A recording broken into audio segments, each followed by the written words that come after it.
Welcome to Tucker on X, episode 42. For more than 80 years, the U.S. government has hidden the existence of UFOs. The question is why? The answer is ominous. Earlier this year, Congress passed something called the UAP Disclosure Act of 2023.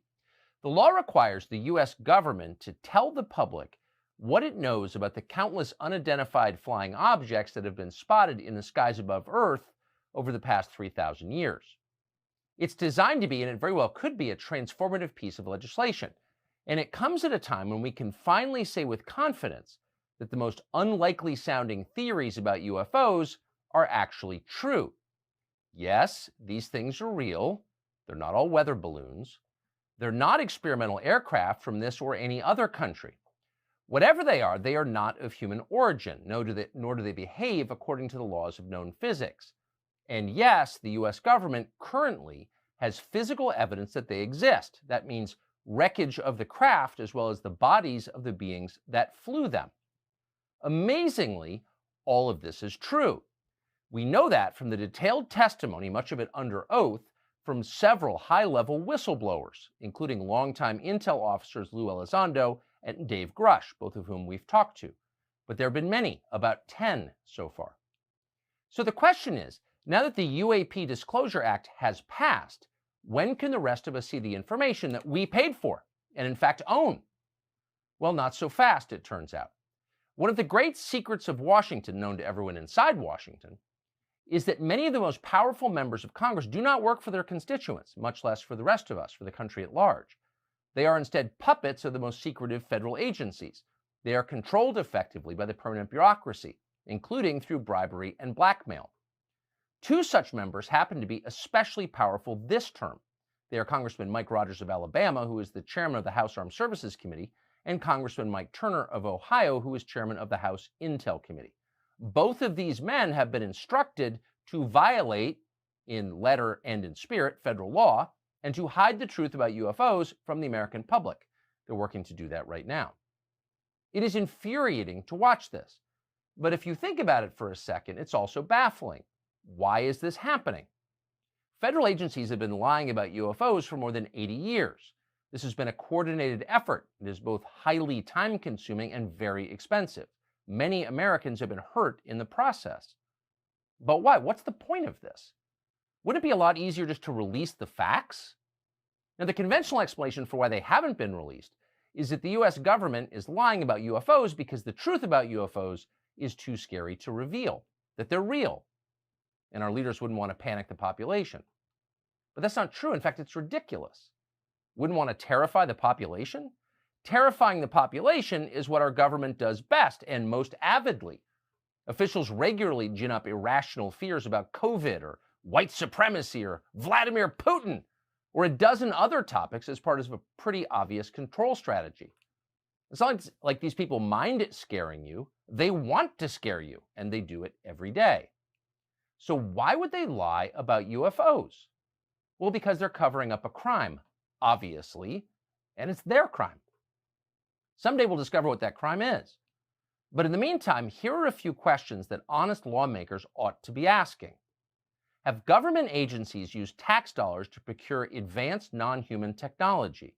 If they have, where exactly is that technology now? Has it been used for profit? How exactly has the American public benefited from that technology? And then this question, the most pressing of all. Has the US government communicated directly with the beings that piloted these craft? Have American officials ever entered into any sort of agreement with them? And if so, what are the terms of that agreement? These are not random questions. They are informed questions. And at this point, Americans have a moral right to know the answers. One member of Congress who might be willing to ask those questions is Congressman Tim Burchett. He's a Republican from Knoxville. Burchett is one of the very few lawmakers in Washington who seems genuinely outraged by the cover-up in progress. Here he is the other day responding to it.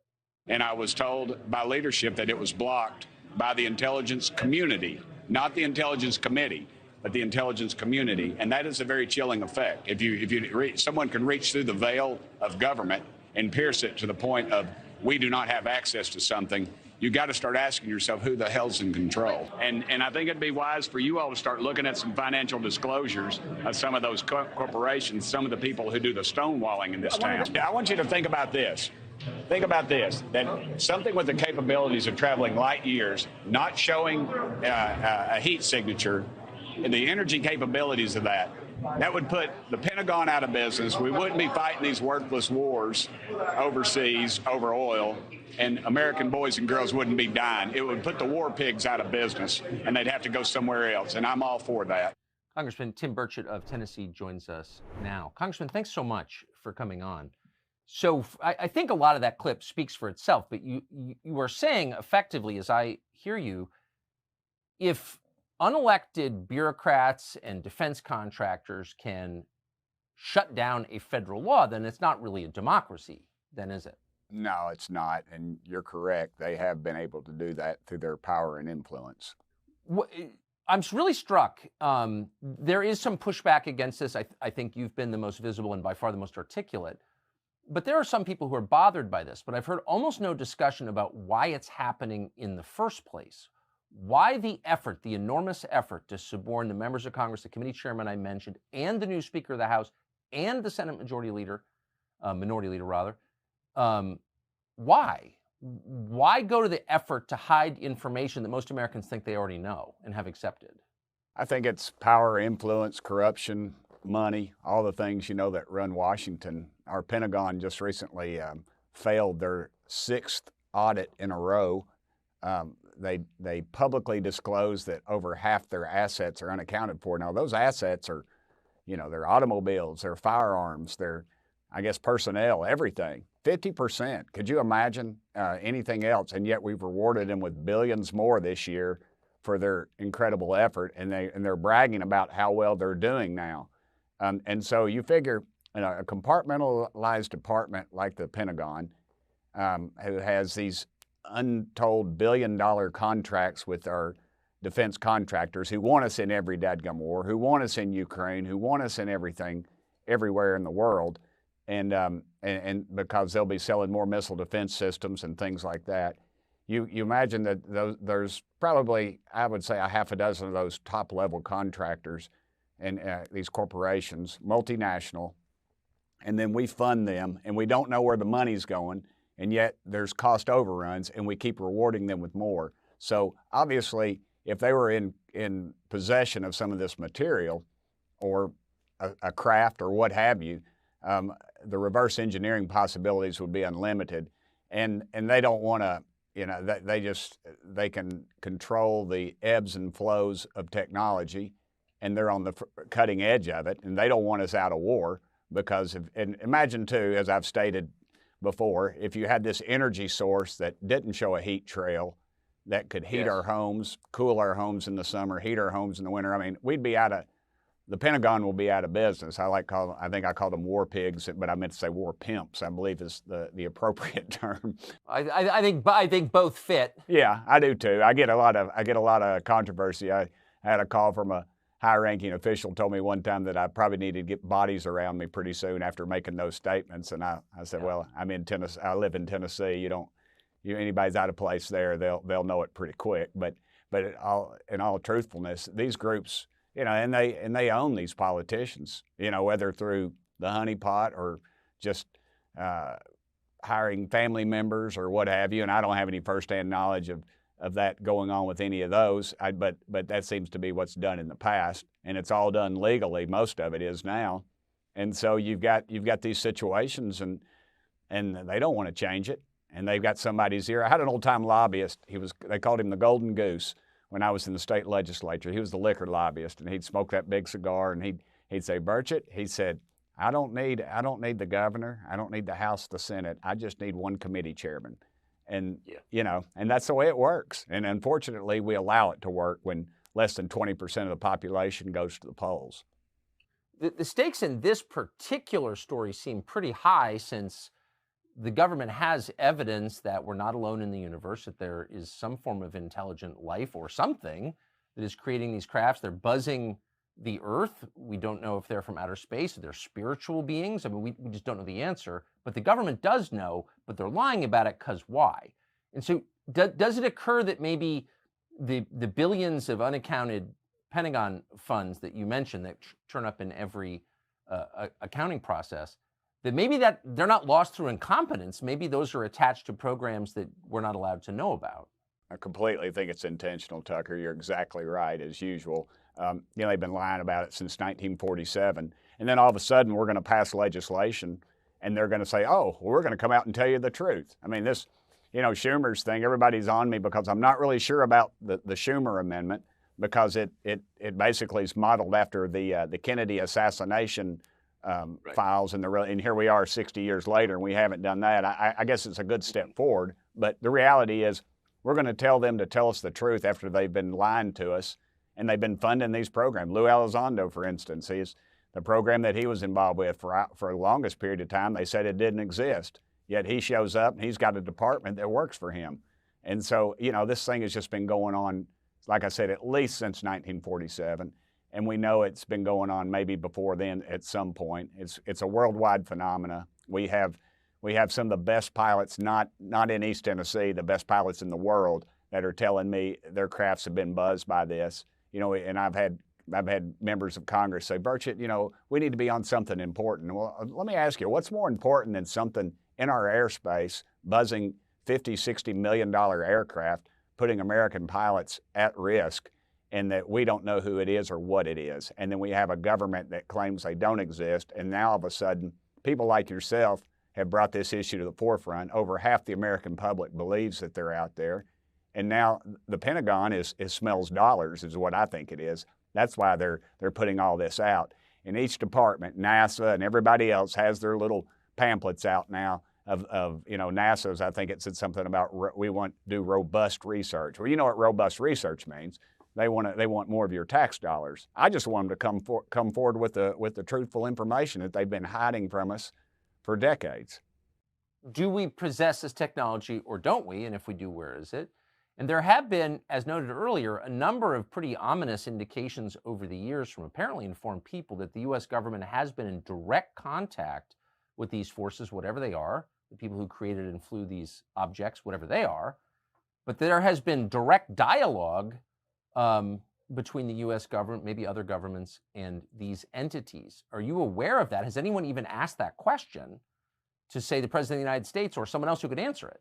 I'm aware of it, and I've talked to people about it, but it's just another rabbit hole I go down. And I have to be real careful, Tucker, to be honest with you, because you would not believe the amount of research and things I've gotten poured on me from all over the world. People send me books and photographs and things, and of course, a lot of that is, I think it's fake.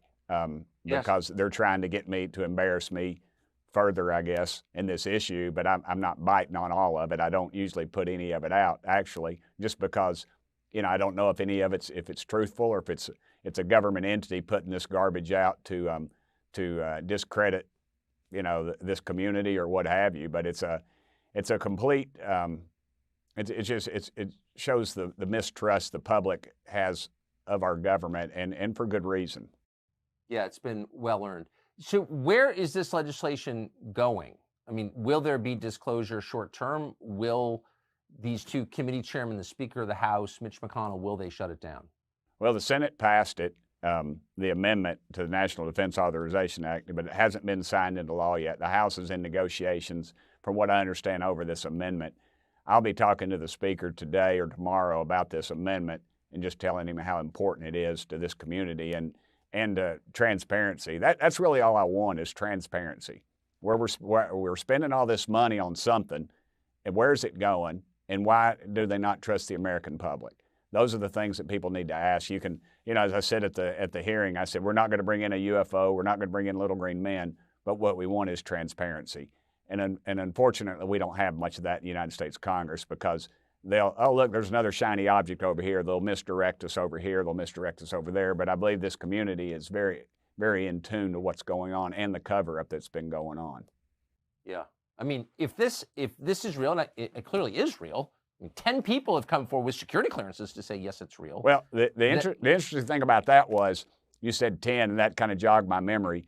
We asked more than 10 people to testify before our committee, and several of them were scared off. They were told by their overlords or whoever at the Pentagon that know they could not come speak. And then the 3 that we got were dynamite, obviously, because that really lit the fuse. But there's several more out there, and several more have come forward. And I was sent a text as I was in here getting ready to come on your show from somebody else. But again, I have to be real careful with those because they get up there and embarrass the whole community. Then we're 2 steps back. No, that's exactly right. And I think they've salted disinformation, lies throughout this story in order to discredit the people who tell it. Last question. You come out with a statement that we played at the beginning of this interview, pretty compelling, kind of hard to see what the counter argument is. What do your fellow members of Congress say to you about that? And what is the excuse that they give you to your face for not disclosing this information to the public? Well, as I've stated many times, there's several members have come forward to me, and some of them fairly prominent in both parties, that have actually seen something as a child or in the military or other things. I think now that their phone lines have been lit up, because the UFO community, if one thing, they are relentless, and they call and they're informed, and they call and some of them actually, they've called my office in support of me, and I always tell them, I appreciate it, but I'm good. Y'all need to get on with your own congressmen or your senators, and so they've made a great effort of that, and I believe now at Congress, even if they don't believe it, they're going to start looking into it because they know this group is well versed, and I'm glad of it because the thing that happened to me was they started this stuff and sure enough I get home and somebody's running a poll against me to figure out my weaknesses, and who do you think's doing that? So and I fully expect this to be an issue on the ballot next time. I mean, me being on the ballot as well. That would be, they're going to be running that against me. But I don't think they're going to get anywhere with it because I think they're still driving around in their 72 Vegas and their blue leisure suits with their zip-up dingo boots listening to an 8-track tape player. I think they're a little bit behind the times right now. Who do you think? I'm interested. Who do you think did that? Who do you think's coming after your seat for your willingness to talk about this? I think it's probably 1 of 3 people. I don't know, maybe any of those people that you mentioned, and there's some that there's others too. I mean, you figure they've got unlimited funds, and that's what scares me about the whole thing. They have unlimited funds where they could literally buy a seat in Congress, which I know that'd be naive of me to think that that's never happened in the past, but in Tennessee we are fairly independent people, and that bothers me a great deal. Well, it's just interesting, I mean, that they're willing to go to that effort. You'd think they say, oh, Burchett, he's crazy, he believes in UFOs. But they're very threatened by this, which tells you that they've got something to hide that implicates them. That's what I'm learning. Absolutely. They're threatened because people like Tucker Carlson are adding an air of legitimacy to this thing, and they know that however millions of viewers that you have are watching this, and they're scratching their head, and then they're going home to their barbershops, and some guy who was in the Navy, who was on an aircraft carrier and saw something and was told by, when they got back to port, that some men in some suits said, hey, you didn't see anything. This is national security. You ever bring this up, you're going to the federal penitentiary and break rocks for the rest of your life. Those stories are coming out daily, and it's happening more and more. And so I think they're taking a step back now. Well, I appreciate your bravery very much, Congressman Tim Burchett of Knoxville, Tennessee. Great to see you. Thank you very much. Thank you, Tucker. It's been a great honor. Thank you, brother. Please subscribe.